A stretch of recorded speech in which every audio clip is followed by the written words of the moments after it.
Good evening. Neighbours have described the harrowing moments they tried to save the life of a young mum shot dead in her Gold Coast home. The 23-year-old's partner is accused of killing her with a homemade gun. Mallory Jane Roberts, 23 years old, a mother to a young boy, loved, now a victim of what police say is a domestic violence murder. I don't know how I'm going to get through this without her, to be honest. It's really heartbreaking. It really is. Mallory was home at a Biggera Waters unit last night when police allege her partner, 23-year-old Ethan Midgley, walked in. I could hear screams. Neighbours say the cries lasted minutes before the sound of a gunshot from a homemade firearm. Real blood-curdling scream, I don't know how to put it. Bianca Davis tried to save her. I was applying pressure to her wound, but she was already gone. She was just on the floor, just lifeless. Ethan was still at the house. Stand up behind your back. We've placed you under arrest for murder. Dressed in a forensic suit, he's put into the back of a police car. The lady in this house over here come running down saying, she's dead, she's dead.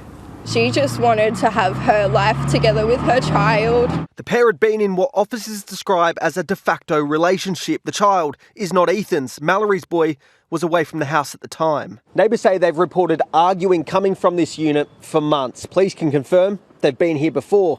They can't say why. All of that will form part of what we will be alleging. Leaving a family grieving and a community wondering why. Declan Milton, 7 News. And if you are in a domestic violence situation, DV Connect can help on 1800 811 811.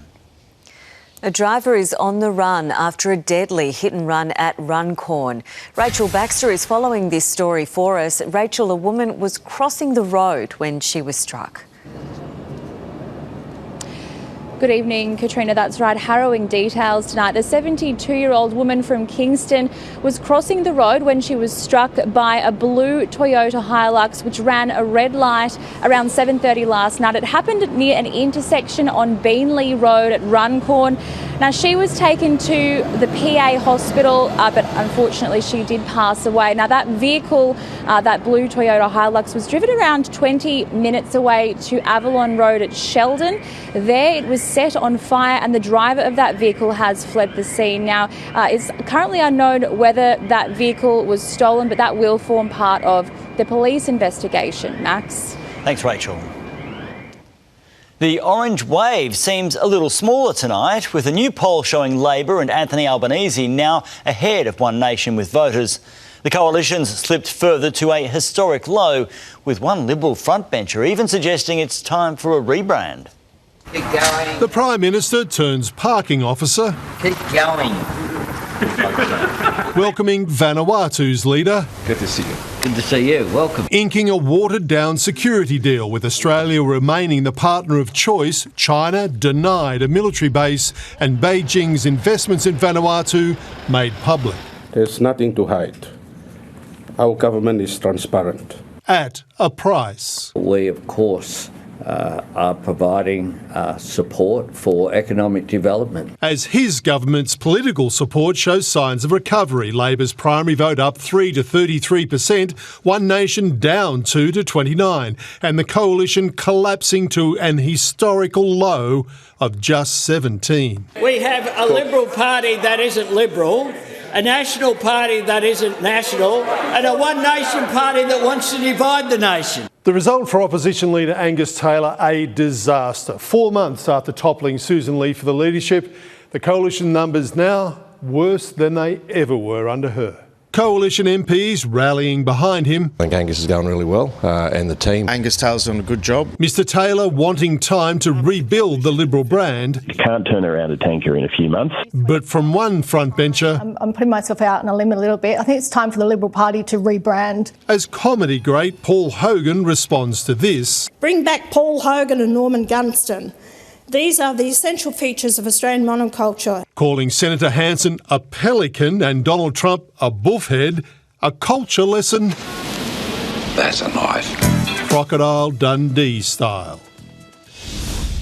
Those polls suggest One Nation might have just hit its ceiling at 31% support, is now slipping back into the 20s. Might also explain why Pauline Hanson is so critical of mainstream media.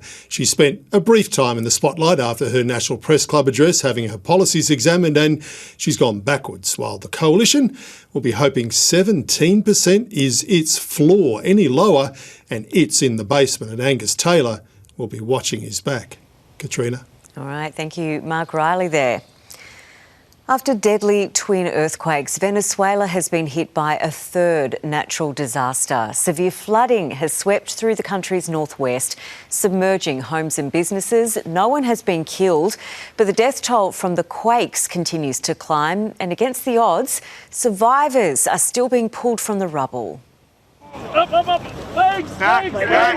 After almost 4 days buried alive, he's barely moving but free, delicately passed hand by hand to a team of medics. His only had 1 litre of fluid, that's it.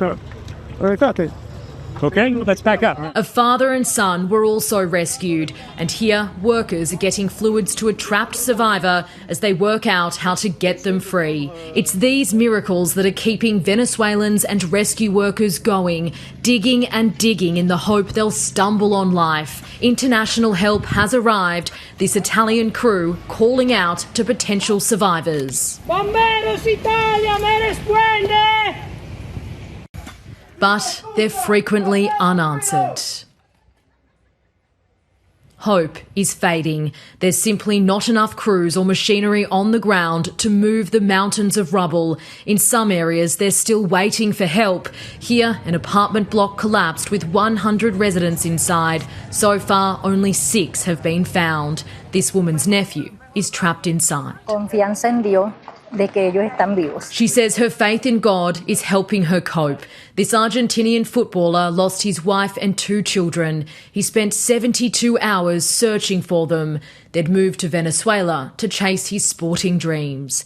The powerful twin quakes have left tens of thousands missing. The race to find them is shockingly basic, but the determination is astonishing. Miley Hogan, 7 News. A survivor of the Bondi Beach terror attack has revealed how he became a victim all over again within hours of the massacre. An image of Arsen Ostrovsky suffering a gunshot wound circulated online, and quickly misinformation spread. There was almost immediately an influx of hate, of abuse, of vilification, of AI manipulation. Today's Royal Commission hearing focused largely on the spread of anti-Semitic content and hate speech online and through social media.